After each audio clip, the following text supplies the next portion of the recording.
Assalamualaikum warahmatullahi wabarakatuh. Perkenalkan, nama saya Saiful Mustafa dari kelompok 98 KKN Tematik Universitas Trunojoyo Madura.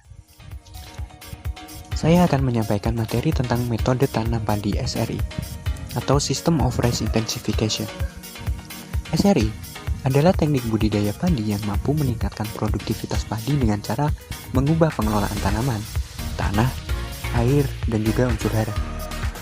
Dan sistem tanam ini telah terbukti berhasil meningkatkan produktivitas padi sebesar 50%. Bahkan, di beberapa tempat penelitian bisa mencapai lebih dari 100%. Sistem tanam ini mempunyai beberapa keunggulan. Yang pertama, tanaman menjadi hemat air, karena selama masa pertumbuhan, mulai dari tanam sampai panen, memberikan air maksimal 2 cm dan paling baik macak-macak sekitar 5 cm. Dan ada periode pengeringan sampai tanah retak. Selanjutnya, hemat biaya. Pada sistem tanam ini hanya membutuhkan benih sekitar 5 kg per hektar dan tidak memerlukan biaya pencambutan bibit, biaya pindah bibit, sehingga tenaga kerja tanam menjadi berkurang. Selanjutnya adalah hemat waktu. Bibit pada sistem tanam ini ditanam pada usia muda, sekitar 5-12 hari setelah semai, dan pada waktu panen akan menjadi lebih awal. Keuntungan yang selanjutnya yaitu produksi menjadi meningkat.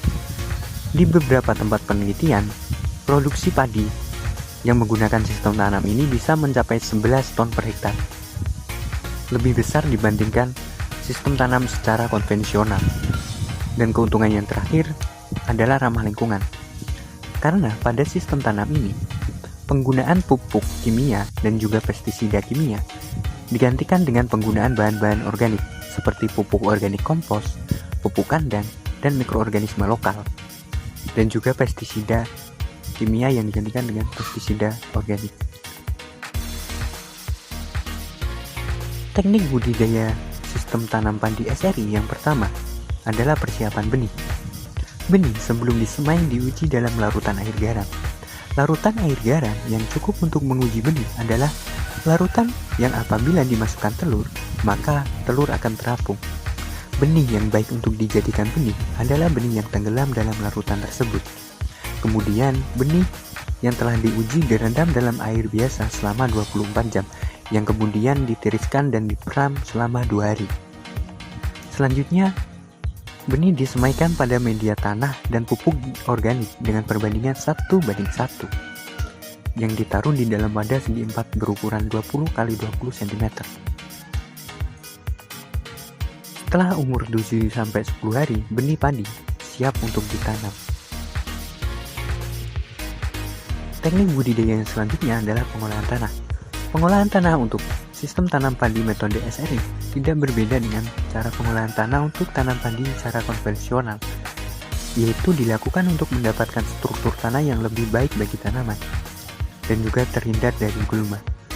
Pengolahan tanah dilakukan 2 minggu sebelum tanam dengan menggunakan traktor tangan sampai terbentuk struktur tanah yang lumpur. Selanjutnya, permukaan tanah diratakan guna mempermudah mengontrol dan mengendalikan air pada saat budidaya. Teknik budidaya yang selanjutnya yaitu perlakuan pemupukan. Pemberian pupuk pada SRI diarahkan kepada perbaikan kesehatan tanah dan penambahan unsur hara yang berkurang setelah dilakukan pemanenan. Kebutuhan pupuk organik pertama setelah menggunakan sistem konvensional adalah 10 ton per hektar dan dapat diberikan sampai 2 musim tanam. Setelah kelihatan kondisi tanah membaik, maka pupuk organik bisa berkurang disesuaikan dengan kebutuhan. Pemberian pupuk organik dilakukan pada tahap pengolahan tanah kedua agar pupuk bisa menyatu dengan tanah. Untuk teknik budidaya selanjutnya ada pemeliharaan tanaman. Sistem tanam metode SRI tidak membutuhkan genangan air yang terus-menerus. Cukup dengan kondisi tanah yang basah. Penggenangan dilakukan hanya untuk mempermudah pemeliharaan. Pada prakteknya, pengelolaan air pada sistem tanam padi organik SRI dapat dilakukan sebagai berikut. Pada umur 1-10 hari setelah tanam, tanaman padi digenangi dengan ketinggian air rata-rata 1 meter. Kemudian pada umur 10 hari dilakukan penyiangan. Setelah dilakukan penyiangan, tanaman tidak digenangi. Untuk perlakuan yang masih membutuhkan penyiangan berikutnya, maka 2 hari menjelang penyiangan Setelah dilakukan penyiangan tanaman, untuk perlakuan yang masih membutuhkan penyiangan berikutnya, maka 2 hari menjelang penyiangan, tanaman digenangi. Pada saat tanaman berbunga, tanaman digenangi, dan setelah padi matang susu, tanaman tidak digenangi kembali sampai waktu panen. Sekian yang dapat saya sampaikan tentang sistem tanam padi metode SRI. Semoga bermanfaat. Terima kasih dan wassalamualaikum warahmatullahi wabarakatuh.